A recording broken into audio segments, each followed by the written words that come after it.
sibya kuwangula kayimba kapya kano kayimba tekawanika Palaso ate era tekassa Alien Skin kabula just kali kagenderi abantu abanyumirwa obunyumirwa okitegeera ffe nga ffe just wayimbeko buyimbi tewali nnyo kyamaanyi nenga Palaso kiriya omwana yajanga kyemeza naye abafukidde ekizibu no tatufukidde kizibu bwati bwakino bba because tukubye okumala ebbanga industry eba ino okuleeta abantu buli kaseera okitegeera ereeta bereeta nobula weekuleeta ogenda kimaintaininga otya onobeerawo nga wayisewo emyaka nga 8 nga ffe nga bakyasobola okutunuzaamu kamera. That's the challenge, but omuntu okikuba for it's easy. It's an opportunity that comes every year. Buli mwaka guba na upcoming waago. Oyimbyeko ne manager family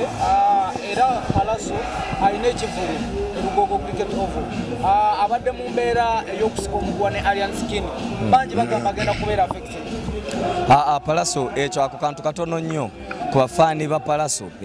oba omanyifu abayimbi bafaani baffe batambula n'obulamu bwaffe kati you cannot see someone struggling from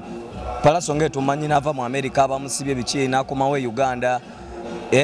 nogamba mbu abafaani baba mwagala bagenda gana ogenda ku kivulu just because waliwo ka misunderstanding with a fellow musician. First of all, music is all about competition. So okitegeera abantu babiri babeera nga bamaanyi we basangagana wateekwa okubaawo ki. That's why president atambula n'abaki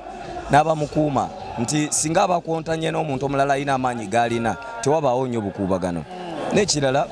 Alien ne Palaso ne entertainment ebadde eri board abantu bakowa nnyo music w'okubeera nti wakupampalinga simanya weesige makeup biki no wagenda okuba obunyama mu gym no music ali attachinga n'obulamu bw'omuntu abantu kati Alien Skin yes Palaso ayinza okuba yakube Alien Skin ne ate Alien Skin ye already yawininze ye kimukolera cause kibuildinze career ye okuva just okubeera nti just TikToker okujja no mu mainstream abantu okutandika omulabawo n'okugenda ku headlines n'okubanga nebe no kyengezako gamba Alien Skin atandikidde ku TikTok kati aveeri okuva mba TikToker elevatinga okujja no muki because people in the first place were taking him like not serious nga bakirabanga nti music wa TikTok now atandise okufukira ddala music atandise okulabanga n'abayimbi bennyini abali mu mainstream batandise okubanga wabeerawo entalo bwezito kitegeeza ki aeleventinze okuva just mu bali abalala kozi waliyo bayimbi bangi nnyo abayimba ne focus yonna eri ku Alien. That means ye aeleventinze okuva ku just okubeera just TikToker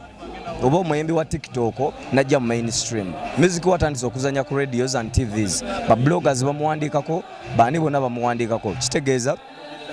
ayingidde mainstream kati okukiriza kali mu industry nti omuyimba ali talented manyikiddwa nnyo ng'omuyimba asooka olwawo Alien Skin is talented right now asana ekitiibwa asana respect is talent eri bweti music omuntu wamala okuhitinga whether he has talent whether he doesn't have talent kyeyamba muntu kubanga asobola okukola hit mangu but oli ne bwaba tali talented asobola okukola hit cause a hit it's nga olira nti it hits so talent yeyo mu kuyiiya ebyo bikwatamu abantu ne bihitinga he has a talent mu ngeri yeye nga ye era bonomutera wakayimba kamaloboozi nti yimba Menakonda wuuyo wadde cover tajja sobola gikola ne kati bebo nga olaba Gravity beyagambye abali mu category ya music general ya Gravity kapakati Gravity biki Gravity yakinyonyola bulungi nti kapakati nange Gravity tuli mu style yaffe y'okweyiya kimpe nkyekubire ekitegeera kati ne Alien naye yaze mu style nze mulabanga ali mu style eya Gravity nenga yali unique mu ngeri ye cause kyayinza okusingako bali lyrics ze wadde teziri nnyonnyo musical alinga ayogera lyrics ze teziri nnyonnyo musical but zina kye zitegeeza alinga olaba Bobi Wine kuba Chameleone ne Bebe Cool. Chameleone was a talented artist nga ina talent Bebe Cool was a good musician, he knows how to sing bwayimba amaloboozi otya but Bobi Wine ye yabala nti sina maloboozi g'abali, sina talent y'oli, sirina vocals ezo, nze kambeere ne message. Kati nga ye buli kyayimba kihitinga omuntu ku buli wabula ndi mazima wanvu wamma bali awo bangeya leero lwaki bampalana kati Alien Skin ya blendinga nnyo n'abantu nti ayogera kiri direct nga olaba Bobi Wine kya okitegeera kati yalaga abantu nti ndi nammwe obulambo muyitamu nange nkwakyonjerya nze siringa gurunedi nti nkoze emimwa kintaddeko walimolimba nti sibyakuwanga naye ssebo Alien Skin yawangudde Palaso kuba Palaso yeetonze era yamuwangudde mentali ye bwagamba kano kazanyo k'amagezi okuwangula ngaye tugamba sibyakuwangula okuwangula kuli bwe kuti Alien woli Palaso wali ani agenda okusooka okuvaawo ku chat okitegeera okuwangula kirimu omaintaininza otya business yo right now mu music fe tugamba teri musota muto kati Alien mulekerawo mugamba mbu ate muyimbi muto simanya mwana ze mu music teri musota muto kati wadde kalinga akasota akato naye kalina obusagwa ekitegeera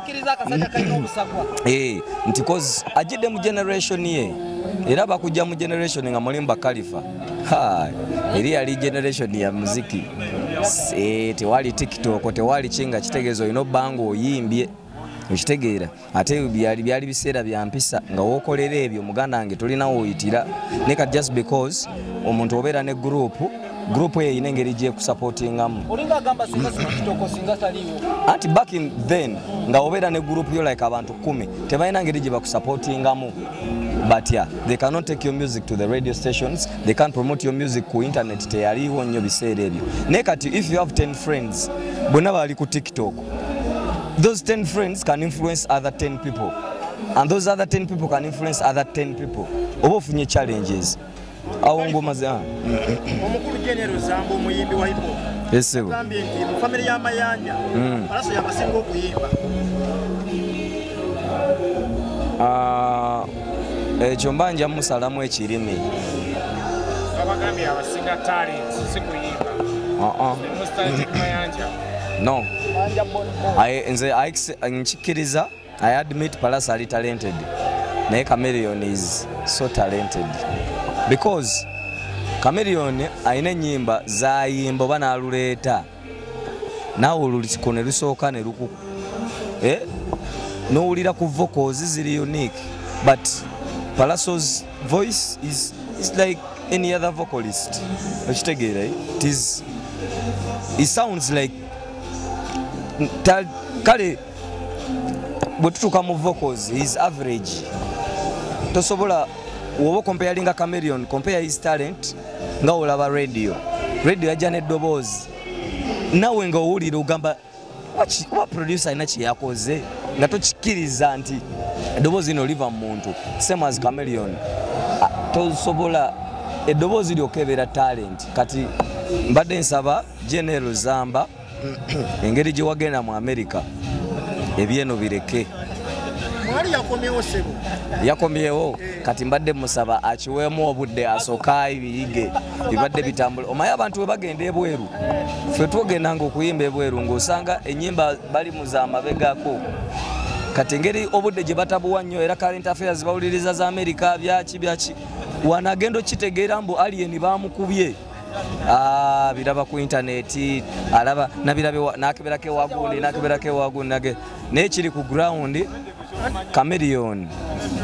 muganda wange ali talented. General agamba nti Palaso ali versatile asobola okuyimba hip hop asobola okuyimba mu kika kya music okusinga bali bannama nedda General mpozi nga kyenyinza okugamba mpozi General nga yawuliranga bubi Chameleone biri ebiseera Chameleone we yabeereranga owakabi nga kyamulumanga kati ali free okumwogerako kuba kati Chameleone yakkakana naye nga General nedda olimba jjukira Chameleone we yayimbiranga owakabi okutabakakasa dance olusebo ate n'abantu bebweru batugamba banywa nnyo emyenge mbwe emyenge eyo gya layisi kati golaba muntu ate babeera nnyo mu nnyumba bokka kubanga eri teriyo family si abazungu kati ne banywa emyenge ne data wabwerere bwaba yabadde mu America banywa nnyo emyenge egyo egy'ebbeeyi yabadde wano mu Uganda.